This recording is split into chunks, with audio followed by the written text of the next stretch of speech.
আমাদের সীমান্তবর্তী এলাকায় যেন পশু চোরাচালান এবং আমাদের চামড়া যে পাচার হয় সেটা রোধে বিজিবি কঠোর অবস্থানে রয়েছে।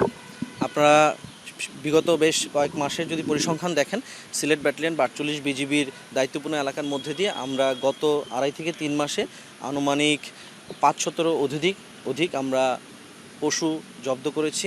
এছাড়াও বিভিন্ন ধরনের আমরা ভারতীয় আইটেম, কসমেটিক্স এগুলো জব্দ করেছি। শাড়ি, কাপড়, লেহেঙ্গা এগুলো প্রায় ১৫,০০০-এর বেশি শাড়ি, কাপড়, লেহেঙ্গা আমরা জব্দ করেছি এবং আমাদের ভারতীয় কসমেটিক্স আইটেম আনুমানিক ১৬ কোটি টাকার উপরে আমরা জব্দ করেছি।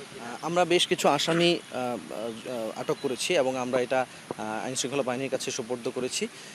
মূলত আমাদের এই যদি পশু চোরাচালান বিষয়টা এবং কোরবানির হাটের যে বিষয়টা আপনারা বলেছিলেন, এই বিষয়ে যদি আলোকপাত করি তাহলে আপনারা দেখবেন যে আমরা আমাদের যে প্রান্তীয় যে খামারি যারা আছে, প্রান্তিক পর্যায়ে খামারি, আমাদের বর্তমানে কিন্তু গরু চাহিদা অনুযায়ী বাজারে আমাদের পর্যাপ্ত পরিমাণে গরু আছে। তো সেটা যেন আমাদের তাদের প্রান্তীয় খামারিরা যেন ক্ষতিগ্রস্ত না হয়, এই দিকটা বিবেচনা করেই কিন্তু আমরা আমাদের সীমান্তে টহল এবং নজরদারি বৃদ্ধি করেছি।